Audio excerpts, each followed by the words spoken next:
ఓం నమ శివాయ. శ్రీమాత్రే నమః. ఓం శ్రీ సాయిరాం. అందరికీ నమస్కారం అండి. డిసెంబర్ 2వ తారీఖు మంగళవారం రోజున ఈ రాశి వారు తాము కోల్పోయింది తిరిగి పొందబోతూ ఉన్నారు.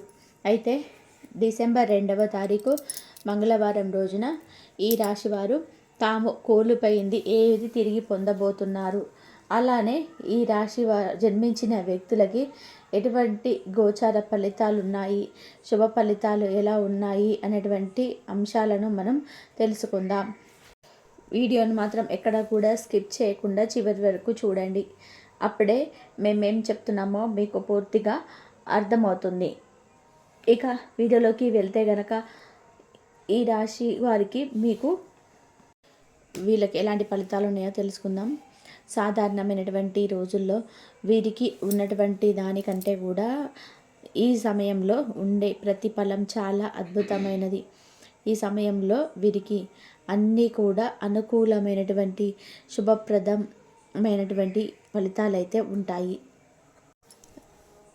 అద్భుతమైన రోజులని చెప్పుకోవచ్చు. ఈ రాశి వారికి గ్రహాలు అనుకూలించి వీరి జీవితంలోకి ఒక కొత్త వెలుగు అనేది రాబోతుంది. ఈ రాశిలో జన్మించినటువంటి వ్యక్తులకి గ్రహ అనుకూలత చాలా ఎక్కువగా ఉంది. అంతేకాదు వీరికి ఎటువంటి చెడు ప్రభావాలు ఉన్నా సరే తొలగిపోయి అద్భుతమైనటువంటి మంచి ఫలితాలు అనేటివి పొందబోతూ ఉన్నారు. వీరి చుట్టూ ఎన్నో రకాలైనటువంటి చెడు శక్తులు ఉన్నప్పటికీ కూడా వీరికంటూ కష్టం ఉన్నా ఏది ఉన్నా సరే ఒక ధైర్యం అనేది ఉంటుంది. వీరి కష్టపడి సంపాదించగలిగినటువంటి ఒక నమ్మకంతోనే ముందడుగు వేస్తూ ఉంటారు. ఈ రాశివారు చాలా వరకు కూడా ఎదుటి వ్యక్తులని నమ్మి మోసపోతూ ఉంటారు. కొన్నిసార్లు వీరి అతి మంచితనమే వీరికి ఎంతో చెడుగా మారుతుంది. అతిగా మంచి చేయాలి అనేటువంటి ఆలోచన, అతి మంచితనం అనేది వీరిని బాధ పెడుతుంది, వీరిని మోసపోయేలాగా చేస్తూ ఉంటుంది. వీరి వీక్ పాయింట్ ఏమిటి అంటే ఎవరైనా సరే కోపంతో మంచి చెప్పినా వినరు, కానీ ప్రేమతో ఎంత చెడు చెప్పినా సరే వింటారు. అలా వీరి వీక్ పాయింట్ అనేది ఉంటుంది. అందువలన వీరి మనసుని గెలుచుకోవాలి అంటే ప్రేమతో మాట్లాడాలి. వీరు ధనధాన్యాలకి లొంగరు. అలానే ఎటువంటి అపోహలకి ఏది చెప్పినా కానీ వినరు. కానీ ప్రేమ ఒక్కటే ఉంటేనే ఖచ్చితంగా కూడా వింటారు. అలా వీరు కొన్నిసార్లు వీరి యొక్క అతి మంచితనం అనేది వీరిని మోసం చేసేలాగా, మోసపోయేలాగా వీరికి మోసపోతూ ఉంటారు. అతిగా మంచితనం ఎదుటి వ్యక్తులు ఏమనుకుంటారో, వారు బాధపడతారో ఏమోనని చెప్పేసి ఎదుటి వ్యక్తుల లోపం ఉన్నా సరే దానిని బయట పెట్టరు. ఎదుటి వ్యక్తులను వారి మాటలతో చేతలతో చిన్నగా కూడా నొప్పించరు. ఇలా వీరి యొక్క అతి మంచితనం అనేది వీరిని చాలా రకాల సమస్యల్లో కూడా ఇరికిస్తుంది. ఎదుటి వ్యక్తులు వారి గురించి పూర్తిగా తెలిసిన, మీరు వారి చేతిలో మోసపోతున్నారని కూడా తెలిసినా సరే కానీ వారిని ఏమీ కూడా అనరు. వీరి మాటల వలన, వీరి చేతల వలన ఎదుటి వ్యక్తులు ఎక్కడ మనసు నొచ్చుకుంటుందేమోనని చెప్పి ఆలోచిస్తూ ఉంటారు. వీరు చూడడానికే గంభీరంగా ఉంటారు, కానీ ఇలా మనసులో అన్నీ ఆలోచిస్తూ ఉంటారు. అందరినీ కూడా సమానంగా చూస్తారు. వీరి మనసును ఎంత బాధ పెట్టినా కూడా వ్యక్తులైనా సరే ప్రేమతో మాట్లాడే మళ్ళీ వెంటనే అవన్నీ కూడా మర్చిపోయి అవన్నీ కూడా చూసుకుంటారు, పలకరించుకుంటారు. వీరిలో చాలా మంచి లక్షణం అనేది ఉంటుంది. అలానే వీరిని ఎవరు బాధ పెట్టినా కూడా కాలమే సమాధానం చెప్తుందని కాలానికి వదిలేస్తారు తప్ప వీరి మాత్రం సొంతంగా ఏ నిర్ణయాలు కూడా తీసుకోరు. వీరి మాటలతో చేతలతో ఎదుటి వ్యక్తిని బాధ పెడతారు. ఇది వీరిలో ఉండే గొప్ప లక్షణం. అందువల్ల దైవం వీరికి ఎప్పుడు కూడా అనుకూలంగా ఉంటుంది. కొన్ని కష్టాలు వీరి జీవితంలో చూసినప్పటికీ అవన్నీ కూడా వీరికి గుణపాఠాలుగాను, మంచి నేర్చుకోవడానికి, సమాజంలో ఎలా బతకాలని నేర్చుకోవడం కోసం, అలానే వీరు ఉన్నతమైనటువంటి స్థాయిలో ఉన్నప్పుడు కూడా ఎవరితో ఎలా ఉండాలో కూడా తెలుసుకోవాలనేటువంటి ఆ దైవం వీరికి చూపించినటువంటి పరీక్ష అని కూడా చెప్పుకోవచ్చు. ఇలా మీకు ఎన్ని సమస్యలు ఎదురైనా సరే ధైర్యంగా ఉండాలి. ఎన్ని ఆటంకాలు, ఎన్ని ఒడిదుడుకులు ఎదురైనా సరే మీ ధైర్యాన్ని కోల్పోకూడదు. కాలానికి వదిలిపెట్టాలి. కానీ అతి మంచితనం అనేది కాస్త తగ్గించుకోవడం మంచిది. ఎందుకు అతిగా మంచితనం కూడా అసలు మంచిది కాదు. మంచితనం ఉండాలి. నలుగురికి సహాయం చేయాలని చెప్పి ఆపదలో ఉన్నవారిని ఆదుకోవాలి, తోచిన సహాయం చేయాలి. అలాగే మన వల్ల అయినంత వరకు కూడా హెల్ప్ చేస్తూనే ఉండాలి. అలా అని చెప్పేసి అతి మంచితనం కూడా అంటే మరి వారు చేస్తున్నారు అని తెలిసినా కూడా ఇంకా కూడా వారిని క్షమించడం, అలానే ఆల్రెడీ వారి చేతుల్లో ఎంతో సర్వం కోల్పోయి ఎంతో బాధపడిన వారి వల్ల మీరు చాలా బాధపడి ఉన్నా సరే అటువంటి వ్యక్తులను కూడా చేరదీసి మళ్ళీ మీరు అదే చిక్కుల్లో పడకుండా ఉండాలి.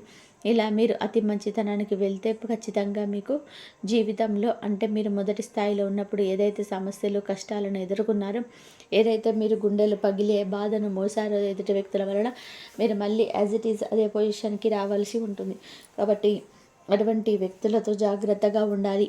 ఈ సమయం అనేది ఈ రాశి వారికి అనుకూలంగా ఉంది.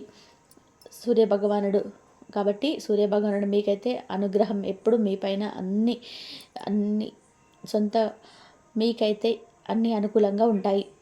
అందువల్ల వీరికి జ్ఞానం సంపద అనేది ఎక్కువగా ఉంటుంది. ఉద్యోగ అవకాశాలు అనేవి చాలా ఎక్కువగా ఉన్నాయి.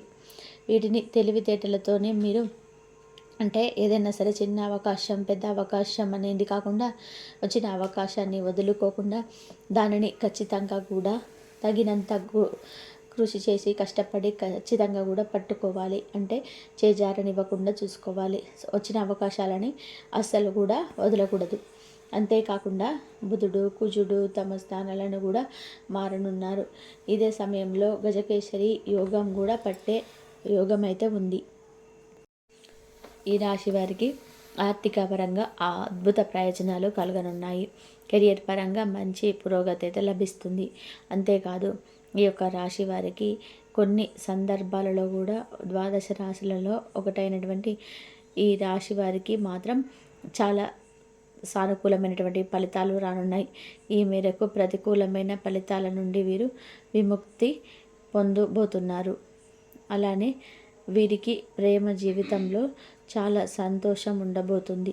వీరు చేసే పనులన్నీ కూడా సకాలంలోనే పూర్తవుతాయి. సమాజంలోనే మీ యొక్క గౌరవం పెరుగుతుంది. మీ కుటుంబ జీవితంలోనే సంతోషంగా ఉంటుంది. అంతేకాకుండా ఈ రాశి వారికి సానుకూలమైనటువంటి ప్రభావాలు గ్రహాల అనుకూలతతో ఒక శుభవార్త అయితే వినబోతున్నారు. అలాగే ప్రయాణాలు అన్నీ కూడా వాయిదా పడినటువంటి ప్రయాణాలు కూడా ఈ రాశి వారికి ఖచ్చితంగా కూడా ఒక అద్భుతమైనది జరుగుతుంది. ఈ గ్రహాల అనుకూలతలతో వీరు ఏదైతే సాధించాలని చెప్పి అనుకుంటున్నారో అది సాధించి తీరుతారు. అలానే వీరికి గ్రహాల అనుకూలత అనేది ఎక్కువగా ఉన్నందువలన వీరి చుట్టూ కూడా ఎటువంటి సమస్యలు ఉన్నా సరే తొలగిపోయి వీరికి అదృష్టం అనేది కలిసి వస్తుంది. అలానే వీరికి రావాల్సినటువంటి ఐశ్వర్యం కూడా వస్తుంది. మొండి బాకీలు ఏవైతే ఉన్నాయో అవి ఖచ్చితంగా కూడా వసూలు అవుతాయని కూడా చెప్పుకోవచ్చు. మొండి బాకీలు ఏవైతే ఉన్నాయో అవన్నీ కూడా తొలగిపోతాయి అని అంటే మీరు బాకీలు చేసి ఉన్న మొండి బాకీలున్న అవన్నీ కూడా తొలగిపోతాయి.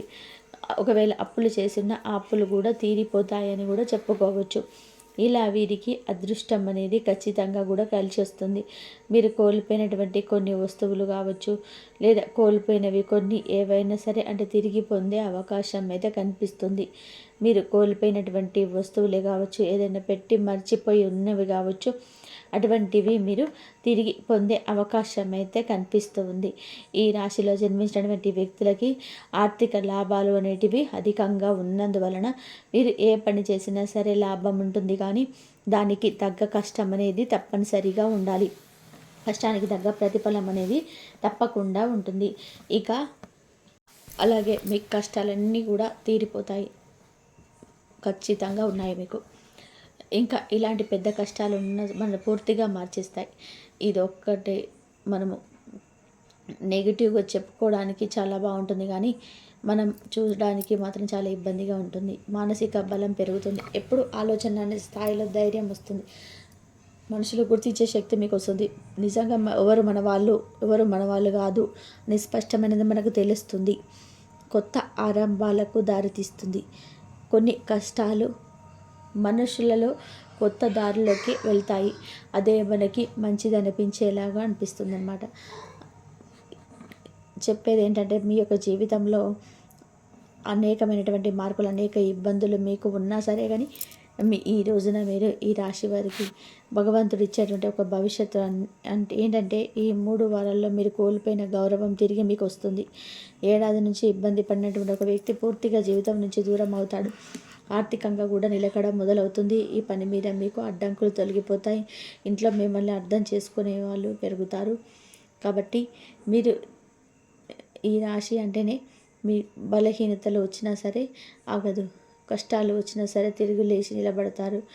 ఈరోజు మీ కష్టాలు కొంచెం మీకు ఆ గోడను దాటేస్తే మీ కష్టాలన్నీ కూడా రానున్న 60 రోజులలో మీ జీవితం అంతా కూడా వేరే స్థాయిలోకి వెళ్తుంది. మీ మీద నమ్మకం మరియు మీకు ఉన్నటువంటి గొప్ప శక్తి ఈ రోజున మీరు గెలుస్తారు మిత్రమా, గెలుస్తారు కంపల్సరీ కూడా.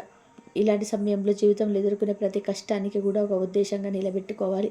ఇతరులు చూసి బిత్తరపోవాలి అనుకున్నంతగా పెద్ద సమస్యను కూడా మనలోని బలాన్ని పలకరిస్తుంది.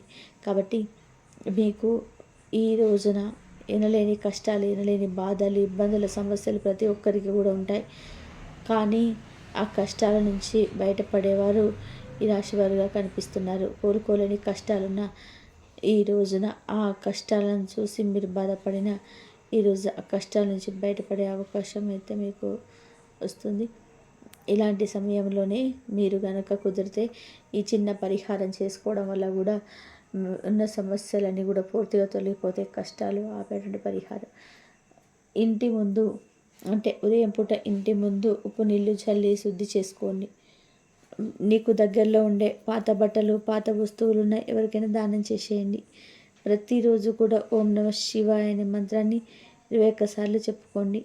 ఇంట్లో పసుపుతో దీపాన్ని తయారు చేసి దీపం వెలిగిస్తే అందులో నువ్వుల నూనె వేసి దీపాన్ని వెలిగిస్తే అదృష్టం తిరిగి వస్తుంది. ఇది మీరు చేయగలిగినటువంటి ఒక చిన్న పరిహారం. ఇలా కనుక చేసుకోండి, జీవితం మారిపోతే మరలా ఇప్పుడు కూడా ఎవరిని కూడా అనొద్దు. ఎందుకంటే ఖచ్చితంగా మారుతుంది, 100% జరుగుతుంది. ఈ వీడియో మీకు ఉపయోగపడకపోతే దయచేసి వేరే వాళ్ళకు మీరు షేర్ చేయండి.